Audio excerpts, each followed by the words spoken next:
Argumen ketiga bumi bola, GPS dan Google Maps. GPS adalah Global Positioning System untuk mengetahui di mana posisi orang atau tempat tertentu di lokasi manapun di dunia. Disebutkan bahwa orang yang ada di ujung barat tak dapat mengirim sinyal wireless ke orang yang ada di ujung timur karena terkena lengkungan bumi.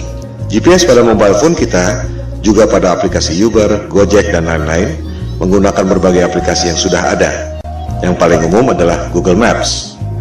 Jika ada orang mengatakan bahwa GPS Anda sebenarnya tidak menggunakan satelit, apakah Anda percaya? Kita tak perlu ngarang atau debat kusir. Mari kita dengar sendiri apa yang dikatakan oleh Google tentang Google Maps. Google Maps for mobile has solved this problem with a new beta feature called My Location. Instead of you telling Google your location, Google displays your location on the map with a click of a button, and it doesn't require GPS. Dengar sendiri kan? Ternyata My Location pada Google tidak menggunakan GPS, tidak menggunakan satelit. Ini adalah penjelasan resmi dari Google. Anda bisa search di YouTube, ketik Google Maps for Mobile with My Location. Lantas, bagaimana Google Maps, Gojek, Uber, dan lain-lain bisa bekerja pada HP kita dengan begitu canggihnya? Mari kita dengarkan lanjutan penjelasan Google bagaimana mereka melakukannya. So, how does it work?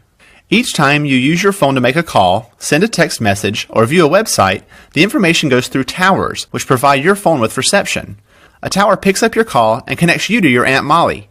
The same thing happens when you fire up Google Maps for mobile. The tower gives you the reception you need to access map information. These towers also help Google display your location. Each tower has a unique footprint. When you access My Location, Google calculates an estimated location of your handset based on the unique footprint of nearby towers. It's not GPS. It's not GPS. It's not GPS. Dengar sendiri kan? Ternyata Google tidak menggunakan GPS. Sinyal-sinyal yang canggih itu diperoleh dari menara Telkom biasa.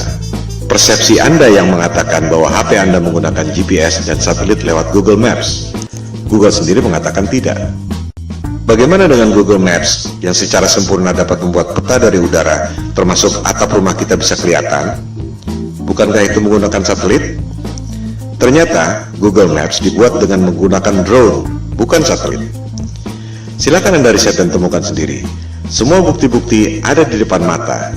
Anda hanya tak memperhatikannya saja selama ini. Itu yang membuat kesadaran Flat Earth booming secara eksponensial sejak 2015. Pada bumi yang datar, satelit memang tidak diperlukan. Anda hanya perlu menara-menara Telkom. Hal ini akan kita bahas pada bab berikut, bagaimana USGS mengatur jarak penerbangan pesawat.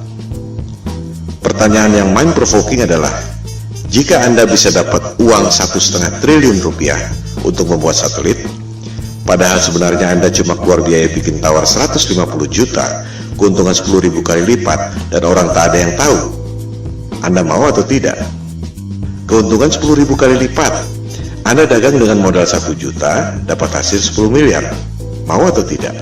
Saya tidak mengatakan Indosat atau PT Telkom menipu dengan satelit, sebab mereka tak bisa bikin satelit.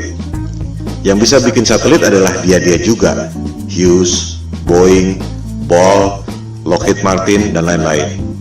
Jika ditelusuri lagi, perusahaan-perusahaan aerospace pembuat satelit itu dimiliki oleh dia-dia juga. Kelompok 1% penduduk yang lebih kaya dari 99% penduduk dunia lainnya. Kelompok 1% ini sudah lebih dari 100 tahun memonopoli bisnis lewat kartel untuk mengontrol harga agar menjadi mahal. Berlian misalnya, harganya menjadi mahal akibat dimonopoli oleh kartel.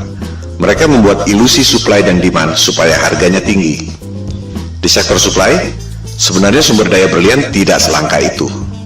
Silakan Anda cek bagaimana kartel De Beers bisa menguasai pertambangan berlian dan membuatnya seolah-olah itu barang langka.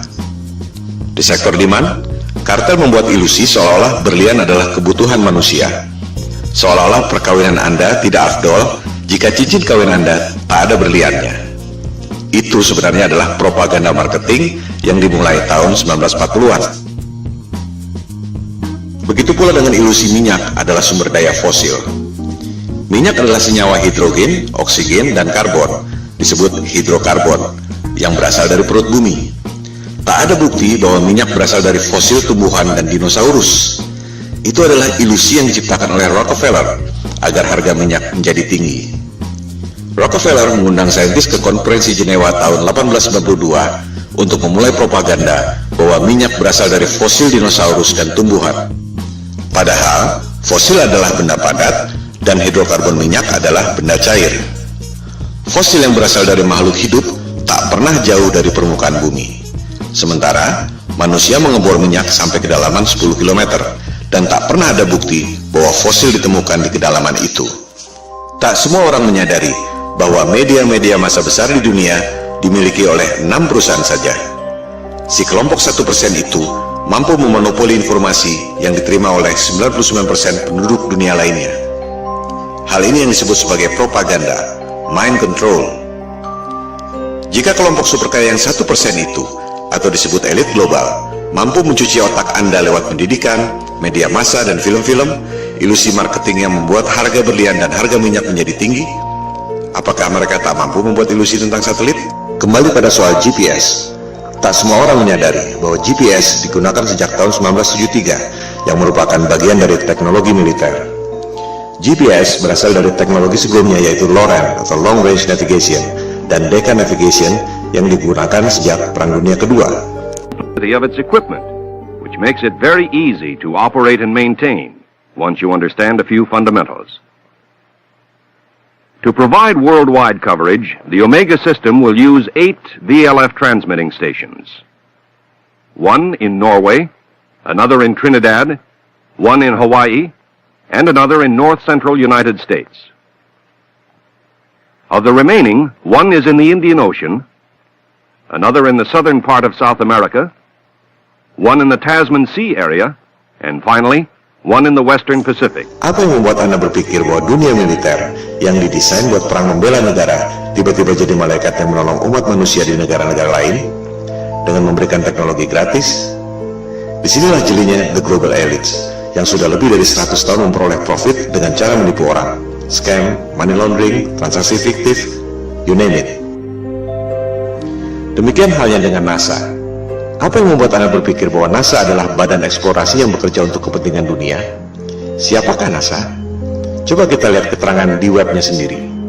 Jelas ditulis di situ bahwa tujuan pembentukan NASA tahun 1958 adalah berkaitan dengan Perang Dingin, di mana Rusia berhasil meluncurkan Sputnik tahun 1957. Majalah Times menjelaskannya lebih gamblang. Judulnya, Alasan yang Menyedihkan Tapi Familiar tentang Pembentukan NASA. Disebutkan, tujuannya sangat membumi, yaitu office politics, bukan untuk kepentingan umat manusia di dunia. Budget NASA 2016 adalah 19,3 miliar dolar atau sekitar 256 triliun per tahun. Hasilnya, kebanyakan adalah propaganda CGI.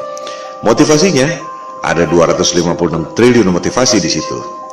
Bisnis adalah bisnis, di mana ada peluang, pasti banyak kepentingan. Bukan hanya pegawai-pegawainya, tapi juga kontraktor-kontraktor besarnya. Roket memang diluncurkan, tapi jika diperhatikan, arahnya tak pernah lurus ke atas, selalu melengkung dan akhirnya horizontal. Karena memang tak pernah lewat dari low Earth orbit, sekitar 500 km dari permukaan bumi. Seperti yang dikatakan Times tadi, tujuan pendirian NASA sangat membumi, yaitu office politics. Pertanyaannya, untuk politik dan kepentingan siapa? Seperti yang telah disebutkan di awal, persoalan flat earth ini bukan debat kusir, bukan omong kosong, bukan adu ego, bukan adu pintar, melainkan ada hal lain yang lebih fundamental yang sangat berhubungan dengan kehidupan kita. Pada pembahasan selanjutnya, di video-video berikutnya, kita akan membahas hal ini. Ilusi bumi berbentuk globe memang sengaja dibuat oleh para globalis atau biasa disebut elit global. Mereka lah yang membuat berbagai krisis, perang, termasuk menjauhkan manusia dengan ketuhanan lewat dogma-dogma sains modern dan ilusi bumi globe. Kita sebenarnya tak perlu bayar biaya telekomunikasi mahal-mahal, tak perlu bayar listrik mahal-mahal, tak perlu bayar bensin mahal-mahal. Teknologinya sudah ada dari tahun 1898, dibuat oleh manusia paling jenius yang pernah lahir di muka bumi, yaitu Nikola Tesla.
Seperti yang telah dikemukakan tadi, kita sebenarnya tak perlu bayar listrik mahal-mahal, tak perlu bayar biaya telekomunikasi mahal-mahal, tak perlu bayar bensin mahal-mahal. Teknologinya sudah ada sejak tahun 1898 yang dibuat oleh Nikola Tesla.